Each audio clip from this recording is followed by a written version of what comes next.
प्रणम्य शिरसा देवं गौरीपुत्रं विनायकम् भक्तावासं स्मरेन्नित्यमायुकामार्थसिद्धये प्रथमं वक्रतुण्डं च एकदन्तं द्वितीयकम् तृतीयं कृष्णपिङ्गाक्षं गजवक्त्रं चतुर्थकम् लम्बोदरं पञ्चमं च षष्ठं विकटमेव च सप्तमं विघ्नराजं च धूम्रवर्णं तथाष्टमम् नवमं फालचन्द्रं च दशमं तु विनायकम् एकादशं गणपतिं द्वादशं तु गजाननम् द्वादशैतानि नामानि त्रिसन्ध्यं यः पठेन्नरः न च विघ्नभयं तस्य सर्वसिद्धिकरं शुभम् विद्यार्थी लभते विद्यां धनार्थी लभते धनम्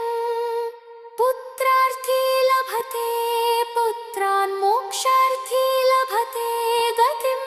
जपेत् गणपतिस्तोत्रं षड्भिर्मासैः फलं लभेत् संवत्सरेश सिद्धिं च लभते नात्र संशयः अष्टेभ्यो ब्राह्मणेभ्यश्च लिखित्वा यः समर्पयेत् तस्य विद्या भवेत् सर्वा गणेशस्य प्रसादतः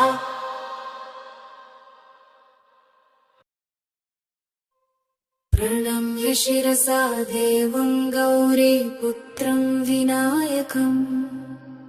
भक्तावासं स्मरेन्नित्यमायुकामार्थसिद्धये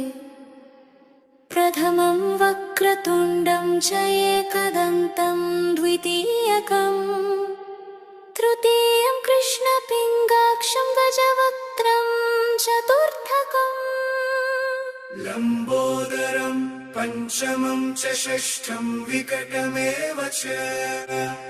सप्तमं विघ्नराजं च धूम्रवर्णं तथाष्टमम् नवमं फालचन्द्रं च दशमं तु विनायकम् एकादशं गणपतिं द्वादशं तु गजाननम् द्वादशैतानि नामानि त्रिसन्ध्यं यः पठेन्नरः न च विघ्नभयं तस्य सर्वसिद्धिकरं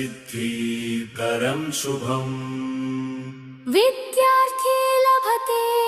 विद्यां धनार्थी लभते धनम् पुत्रार्थी लभते पुत्रान् मोक्षार्थी लभते गतिम् जपेत् गणपतिस्तोत्रं षड्भिर्मासैः फलं लभेत् संवत्सरेश सिद्धिं च लभते नात्र संशयः अष्टेभ्यो ब्राह्मणेभ्यश्च लिखित्वा यः समर्पयेत् तस्य विद्या भवेत् सर्वा गणेशस्य प्रसादतः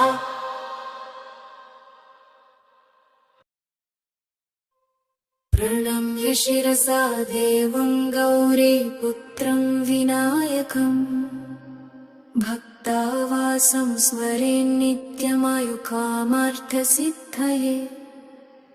प्रथमं वक्रतुण्डं च एकदन्तं द्वितीयकम्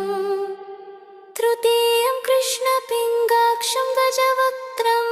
चतुर्थकम् लम्बोदरं पञ्चमं च षष्ठं विकटमेव च सप्तमं विघ्नराजं च धूम्रवर्णं तथाष्टमम् नवमं फालचन्द्रं च दशमं तु विनायकम् एकादशं गणपतिं द्वादशं तु गजाननम् द्वादशैतानि नामानि त्रिसन्ध्यं यः पठेन्नरः न च विघ्नभयं तस्य सर्वसिद्धिकरं शुभम् विद्यार्थी लभते विद्यां धनार्थी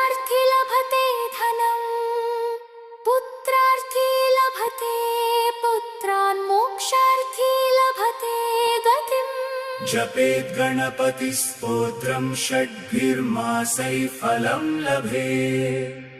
संवत्सरेश सिद्धिं च लभते नात्र संशयः अष्टेभ्यो ब्राह्मणेभ्यश्च लिखित्वा यः समर्पयेत् तस्य विद्या भवेत् सर्वा गणेशस्य प्रसादतः।